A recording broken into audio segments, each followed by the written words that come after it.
Hey guys, this is Chris Jones, Beyond Local, episode 30. And I am so excited today because I promised you guys 10 episodes ago that every 10 episodes I would bring on one of my good friends, people I look up to, people I learn from, and people that I am fortunate to call a friend here in the SEO space. And without further ado, I would like to introduce our guest, the one and only Bruce Clay. Hey, Bruce, how are you?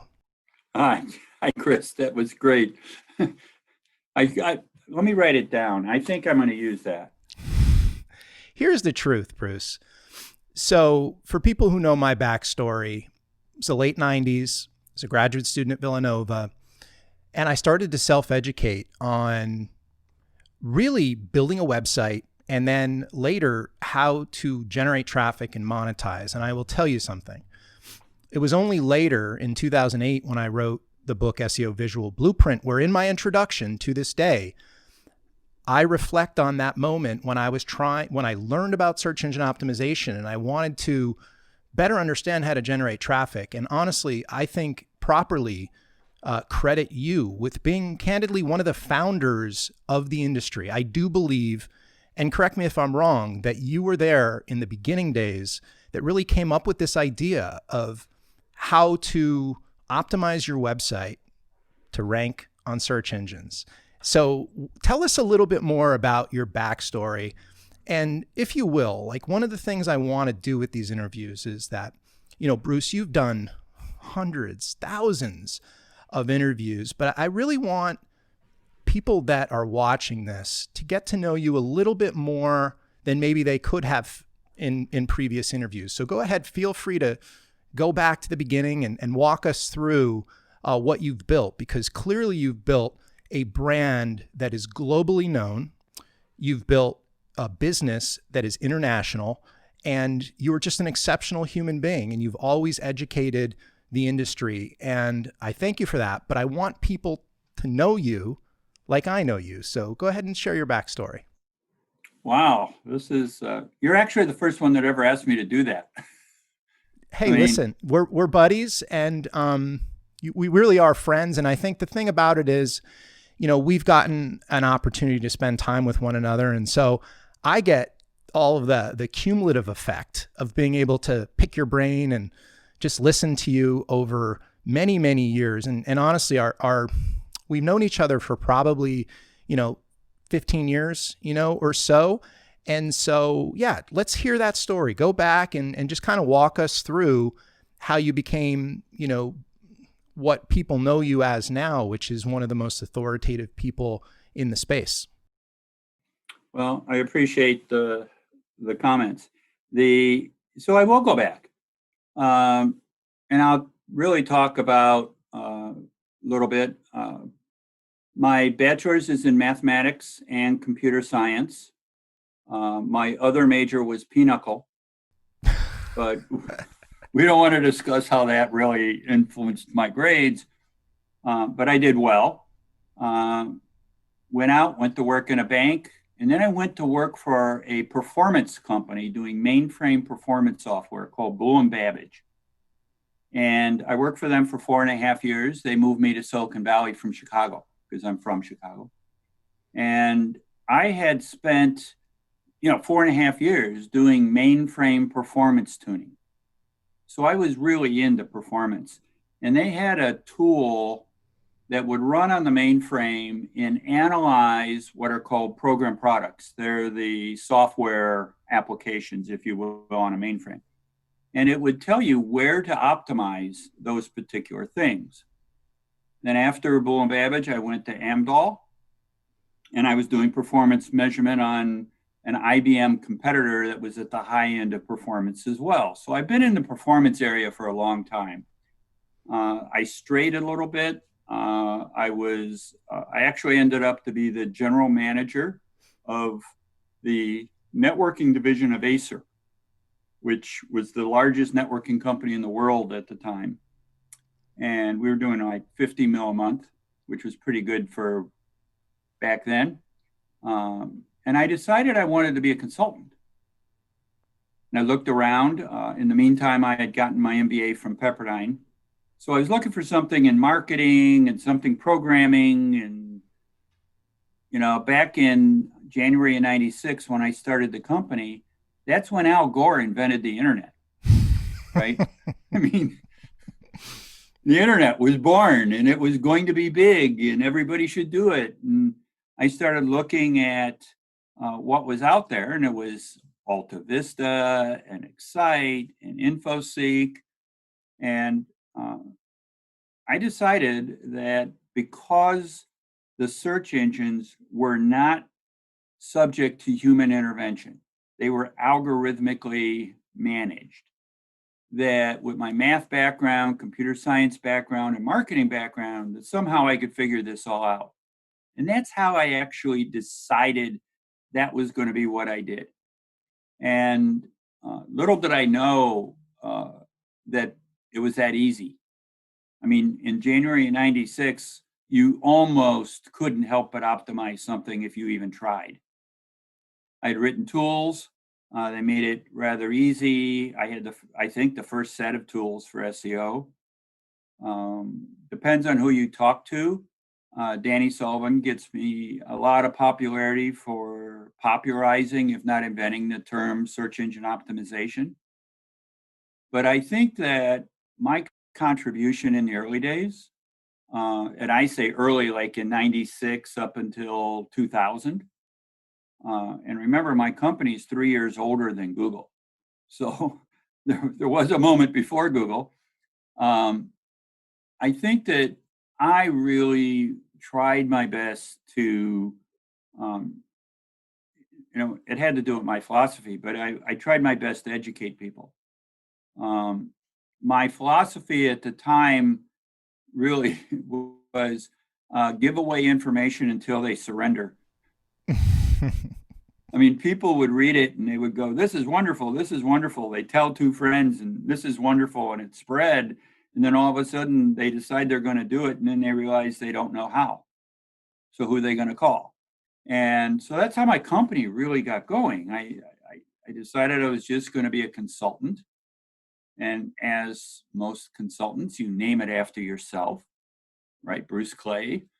And I was just going to be a consultant. That's what you do. And then people hired me, and then I had to hire staff, and then I had to raise my prices, and then more people hired me. And then before you knew it, it was like a real company.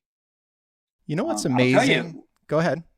I was going to say, I'll tell you right now that when you start a business on your dining room table, it never occurs to you that you're going to be paying millions of dollars a month in payroll.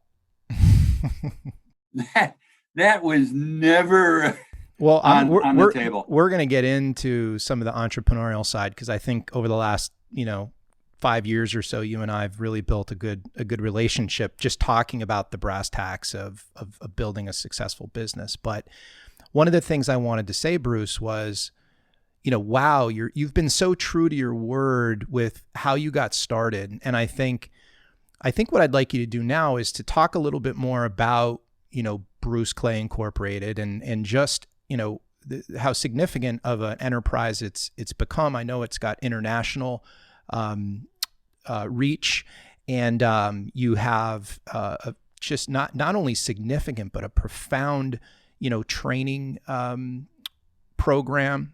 You already mentioned the tools. I think that's, connecting your technical background prior to founding the company with what you've been able to contribute to the industry, I think is honestly such an incredible takeaway. So for anybody that you've educated over the years, and there's probably tens of thousands or hundreds of thousands of people, and as a best-selling author, it's probably even more, the dedication that you've maintained consistently, almost or maybe more than any other consultant or agency to education, is profound. So talk a little bit more about Bruce Clay Incorporated and the services you offer and what you're focused on.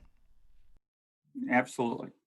And I will comment sort of as a preamble to this. I was fortunate that I had published things. The search engine relationship chart went ballistic. I mean, I was on every cubicle wall in the United States if you're doing anything having to do with optimization. So I was very fortunate to get in early, and I ended up with a lot of recognition. And I did a lot of posting at the time. They were in newsletters and things like that, but I did a lot. I was trying my best to educate. Then after 2002, 2001-ish, I decided to actually teach a course. And I will tell you, it was almost in self-defense. What I found was that my clients would actually ask questions constantly of us. And it'd be the same question over and over and over. And then you add a new client and they ask you the same questions over again. And then you add a new client and they ask you the same questions. So I basically took all the questions and structured it around a training program and started doing training because I felt that an educated client would actually save me money and they would be far happier. So I developed methodologies and how to approach SEO, and I've been doing teaching of that course ever since. It's grown, obviously. In a classroom environment, it's a 4.5-day SEO course. That's crazy.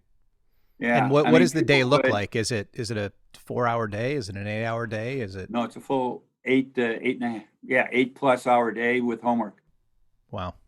Yeah, people would take the course and on the first day they'd say, we don't know what you could possibly talk about for that much time. And then at the end of the course, they want to know if there's a follow-on. So it's a pretty comprehensive teach a person to fish kind of an SEO course. I don't teach any tools other than we do offer our tools free to students. I don't really spend time push a button. This is what a report is. That's not really a big part of it. What I do is I teach SEO. And why is this important? And what do you watch for? But I don't push the magic button in the course. And there are people who know SEO. But even when they take my course, and by the way, 1 out of 4 people on average taking my course is working for an SEO agency. So I've taught as you said, a lot of people. I teach master classes at SMX and Ungagged. I'm involved as best I can in teaching people. Obviously, this year has caused a tipping point pivot, if you will. And I'm about to release a 40-unit or so. I'm not done with the course yet. 40-unit course on SEO that's online, self-paced. It's part of a much bigger offering, in fact. And that'll be out by March, which is 2 months. So is it, can I ask, Bruce, is that, by the way, congratulations. And, you and I chatted about this a week or so ago when we connected. And I said that I think it's called a pivot if you'd like. It's actually just adapting to the market demand. I think that we need to educate more digital marketers, more SEOs. That's a fact. I own a large agency, and one of the biggest challenges is just onboarding new, ready to go talent. So it'll be available in March. Is it a certification program? Is it a sort of, speak a little bit more. So is it going to be like modular based where you're going to update it on a regular basis, subscription based, or did you not finalize that yet? I don't know. I think you read my business plan. I'm trying to. It is modular. I'm trying to throw you a softball. Yeah, there you go. It's actually going to be part of a much larger offering, and it'll include the course, which we will by module. I mean, there's about 40 modules, so we'll be able to update them as we go. We tried to make them somewhat evergreen, but that's only because certain things are evergreen. And then the things that are not, we're thinking we're going to do specialty programs around. We are building in Ask Us Anythings, a mastermind group, webinars, all sorts of things into a subscription-based program, so that what you do is you just subscribe to the program and you get everything SEO education. And that part, I think, is going to be pretty significant. Remember, I have 10,000 or so people that have already taken my course and raved about it. They're going to get a discount to take it again and become my members. Other people will probably do it. It's going to be a pretty significant offering. It's not just a course. It'll include tools. It'll include books. It'll include things that are general education programs. When we have something special, we're going to do an adjunct mini course on it. And we're going to put that up inside of the membership area. We'll have members able to do an Ask Us Anything session once, twice, whatever is appropriate per month. There'll be a mastermind group for people who are really interested in having access to me and my staff. And, that in of itself, I think, is going to be significant. And this is going to be pretty much a first come, first serve thing, but we haven't really announced it. I guess I am, but we haven't really announced it. This is what's called a teaser. So a teaser. So Yes. so let's let it tease. So I want to chat with you real quick about entrepreneurship, right? So a lot of people that follow me, look to me to kind of, share tips and strategies, pitfalls, with entrepreneurship. So you've been a successful business owner for decades. What do you love most about entrepreneurship? What do you despise most? And if you had a tip or two to share with our audience, what would it be?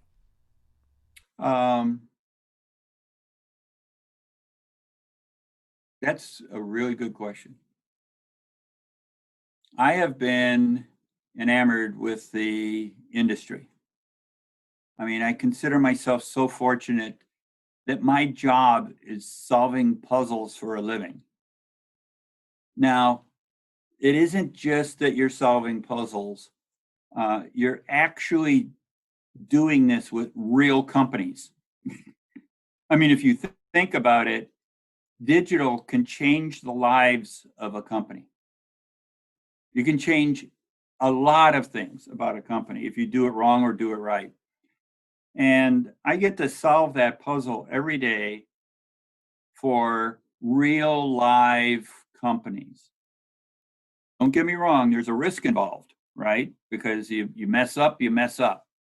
So that has almost forced us into our current structure. In the United States, 100% of my analysts for SEO and PPC have a minimum of 10 years experience. And I did that because I had so many people calling me saying they're tired of training their SEO company on how to do SEO, right? I have a training program. I have experts. We know how to do it. We've had amazing results. And so I positioned us into that. Now, at that level, something that I can really be proud of, if you ask me what I really like, it's that I've been able to build something that nobody else has. That I've been able to feel that I am one of the founders of an industry. Billions of dollars a year industry. And while I can't say I own it, and I can't say that I can retire to the moon and do whatever I want, wherever I want to do it, I have enjoyed doing it.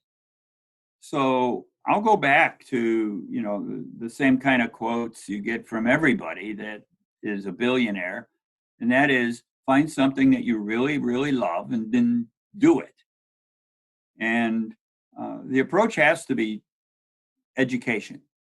I know it's, I don't want to beat it, but if you cannot stay current in 2 years, you're behind. It's I have unbelievable. to study myself. I have to study an hour to two every single day, period.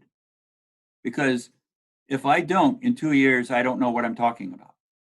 Couldn't agree more. What about entrepreneurship and managing the business is something that, you've struggled with, that, you feel like, you have made all the contributions that we've been chatting about, but, is there anything about being an entrepreneur that you would suggest is not your favorite? Well, yeah, there's a lot to not being the favorite.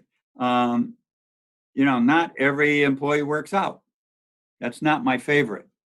That's nobody's favorite, I don't think.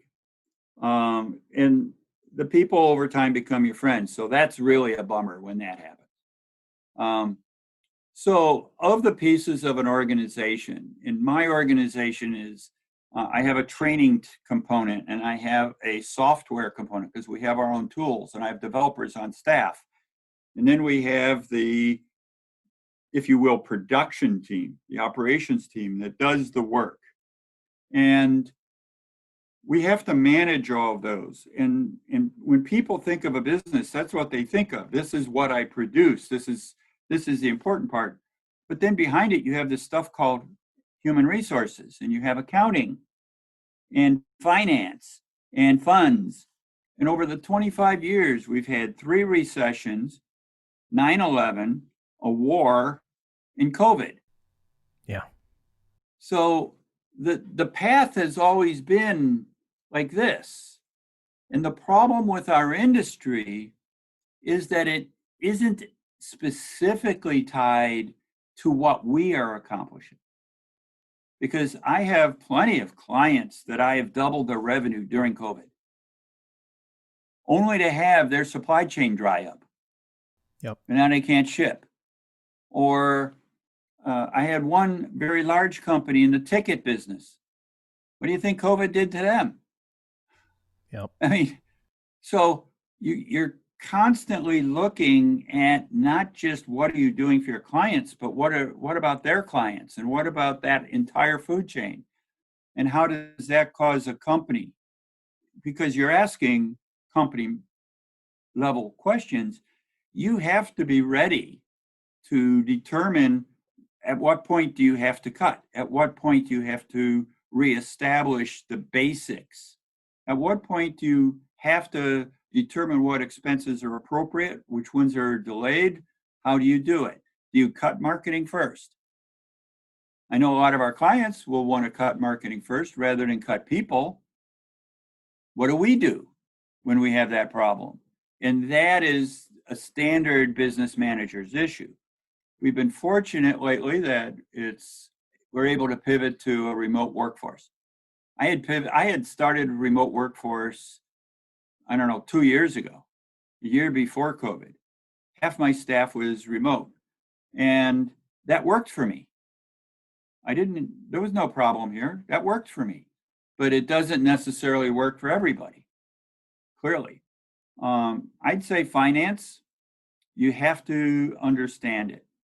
Now, one of the things that I did is I have,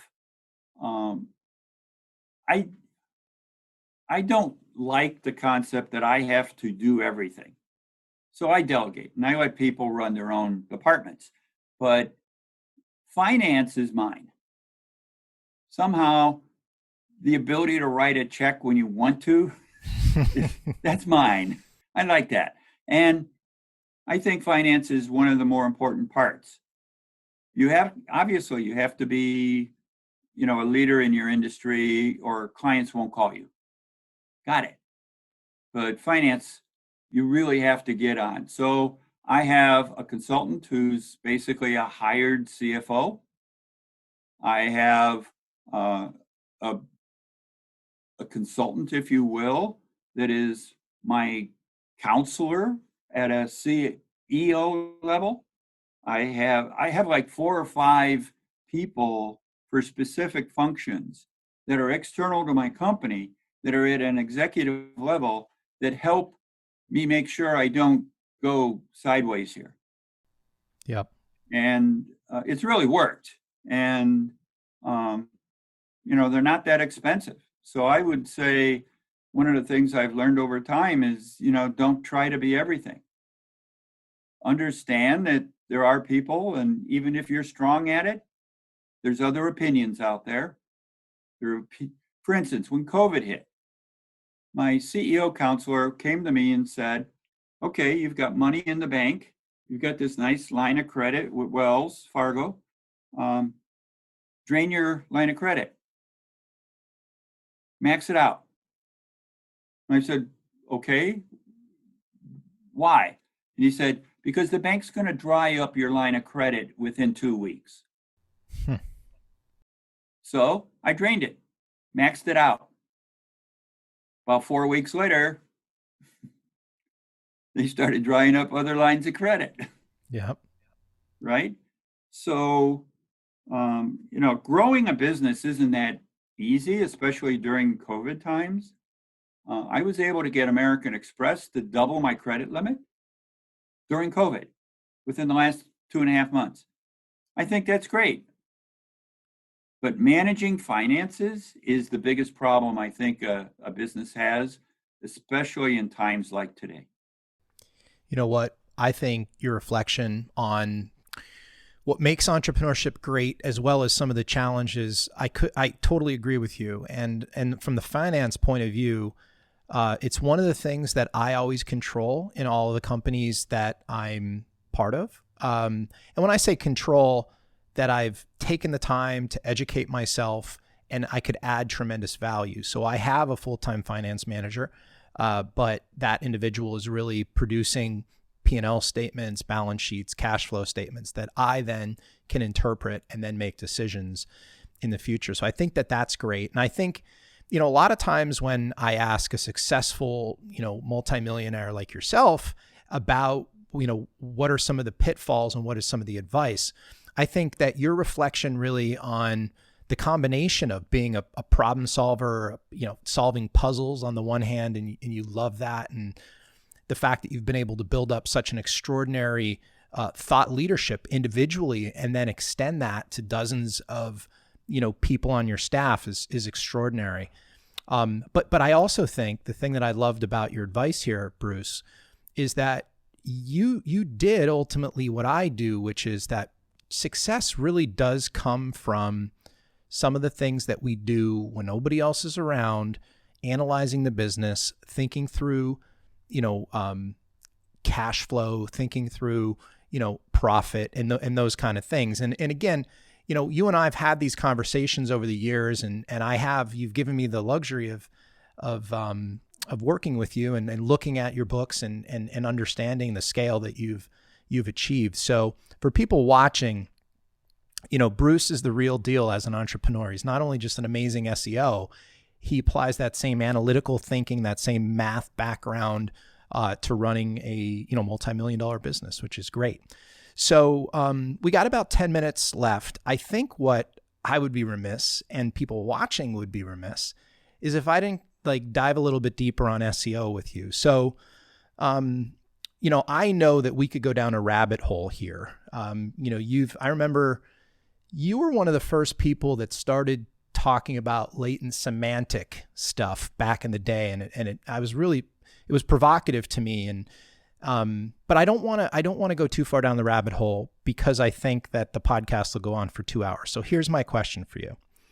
So having been in the space since its inception, absolutely being one of the founders of the industry, I did all of my research when I wrote my first book. And I promise you that when I went back into the lineage of this industry, in my introduction, yes, I do mention Danny Sullivan, but the two of you guys were right there. To your point earlier, he was someone who helped popularize it through incisive media and search engine strategies and search engine watch.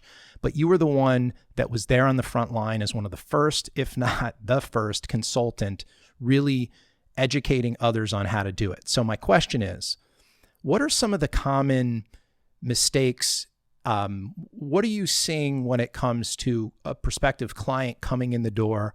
You look under the hood of their business and you analyze, how they're performing. What are some of those common mistakes? And then how do you go about solving those? Okay.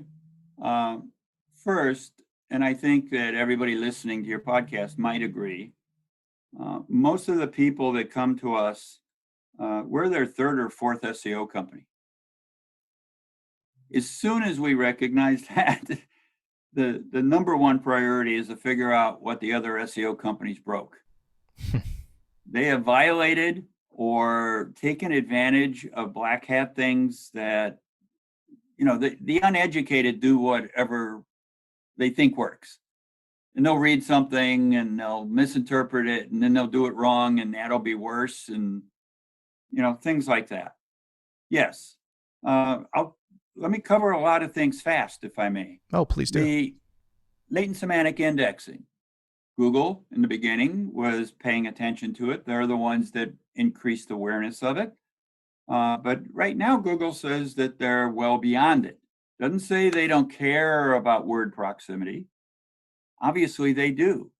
I mean, they have BERT, which cares about even word sequencing. But proximity matters. But that doesn't mean they're doing LSI.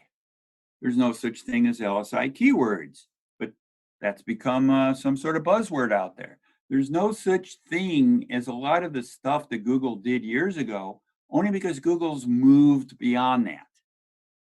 And it has become a layered type of approach. At the base, you have on-page, off-page. Great. Off-page is becoming less important over time. On-page is. Page experience is a big thing. I just wrote a 46-page ebook on it. Just published it last week. So it's a big deal. Google says 7% impact. Last time they said 7% impact, our industry measured it at 35%. What is the impact to a company if they go from position 2 to 5? How much traffic is that? Position 1 to 4. How much traffic is that? So I'm expecting page experience to be massive. I'm expecting all these things that Google's working on to be massive. And if you aren't on it, if you aren't reading on it, if you aren't acting on it, it's going to hurt you come May. Got it. And thereafter, this is going to last 3 years. So a big part of, as the drill down on SEO is, a big part of the drill down is that you can't stop looking at what Google's doing. You can't let up.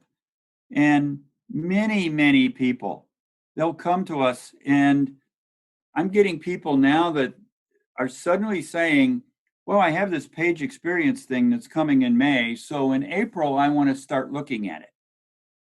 Folks, in April, you can't do it. It's too late, right? Google gave a 1-year head start on that. Think about it. They don't do that. There was a reason they gave you a year, right? Oh, I got to convert all my image formats. Oh, I got to put dimensions on all my images. I can't, have latency. Speed is important. I better be mobile. I have to make it fit the right way on a mobile page. By the way, a mobile page is like 12,400 pixels. Yep. That's the actual mobile page. So you've got all these numbers and things that people have to pay attention to. So to go to your question, people come to us and they're messed up. They haven't been told what they really need to do. It's like a lot of the tools out there. I developed my own tools in self-defense.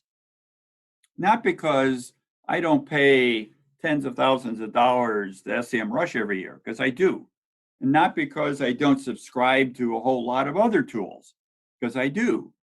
But because the tools usually either give you data without wisdom to do anything with it, or the tools give you the middle of the road the things that are best for their 1 million users, but they don't give you the top 1% of the things because that's not their million users.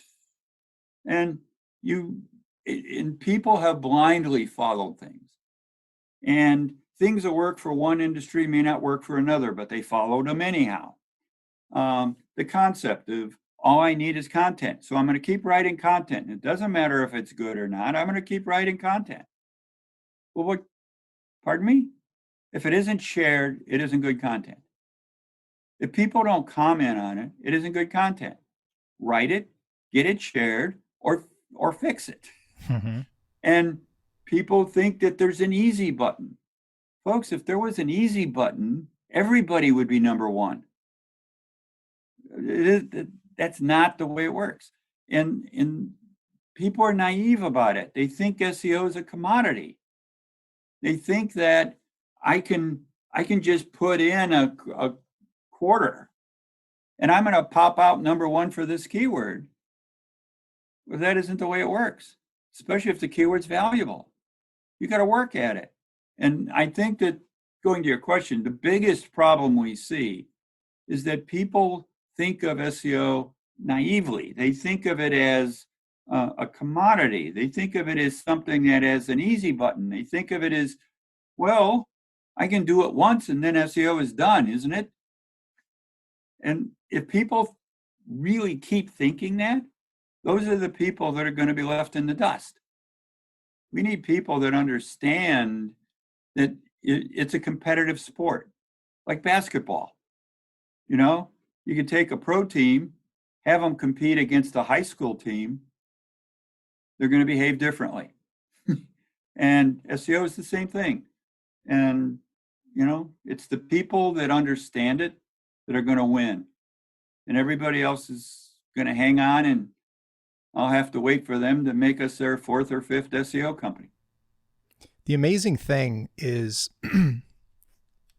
you are so spot on, you know, and I think with Google warning businesses about web vitals and the importance of really just user experience and what's happening when someone clicks on Google and comes to your site. Honestly, this is just my God honest reflection in listening to you. I think that most all businesses, certainly small businesses, but a lot of enterprise businesses just aren't prepared for that. I think that they struggle to coordinate between their internal IT and dev teams, their marketing teams, their design teams, their PR teams.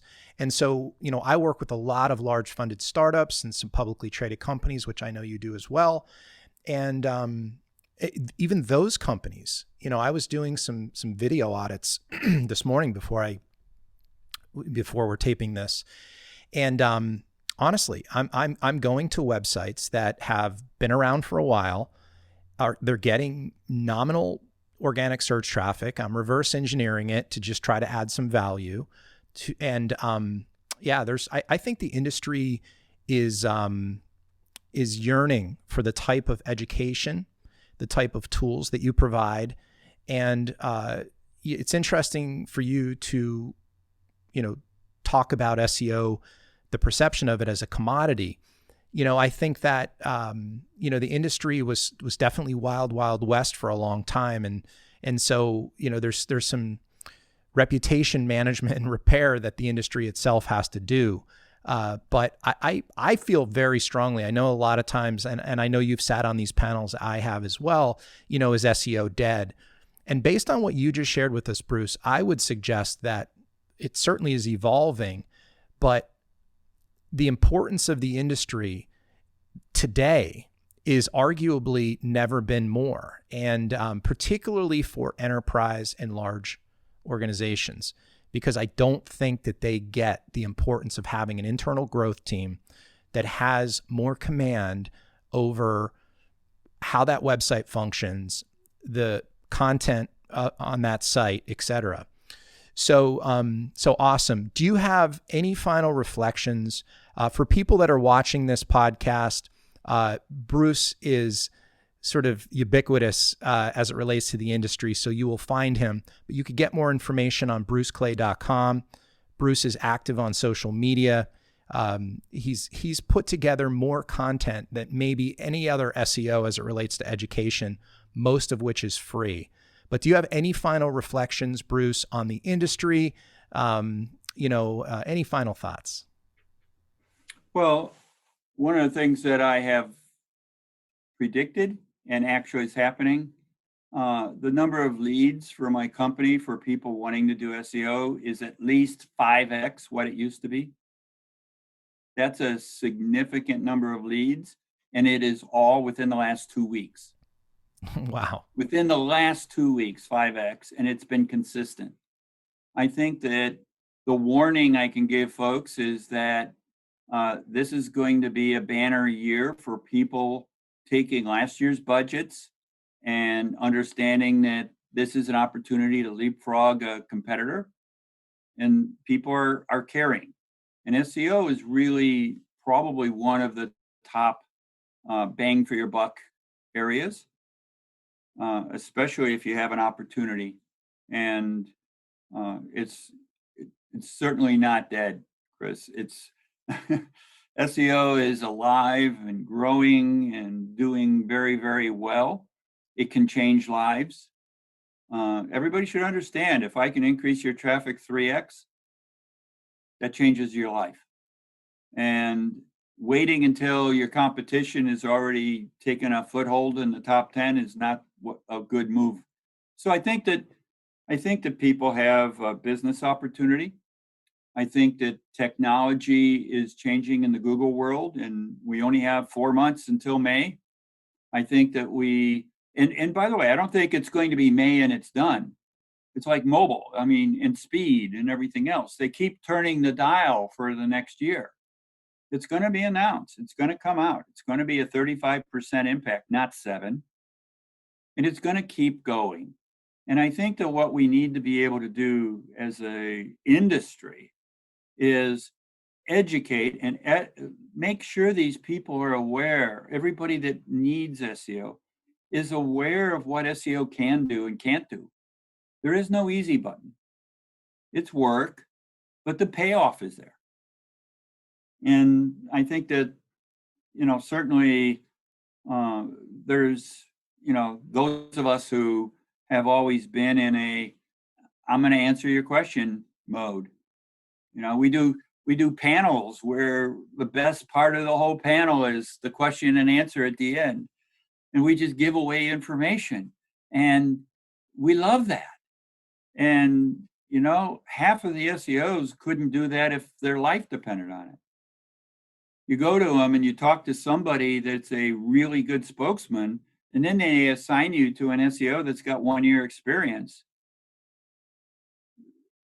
And I have seen major companies with hundreds and hundreds of employees have people with the title of senior SEO analyst that got out of college a year ago because they thought that by telling you had a senior, you would believe them.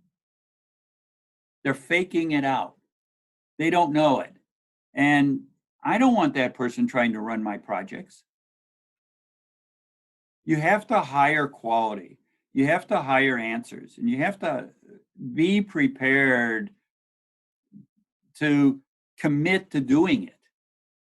And then you get the win. Well, listen, your contributions to the industry speak for themselves.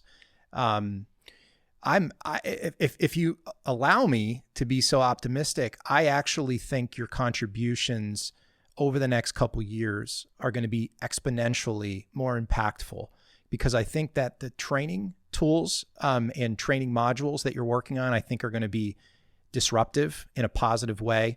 I know you're working on other things. You mentioned the ebook that you recently released. You and I are talking about a collaboration on a book. I want to thank you for all your contributions. I'm so blessed to call you a friend. And thanks so much for this interview. And for folks that are watching, I look forward to seeing you guys for episode 31.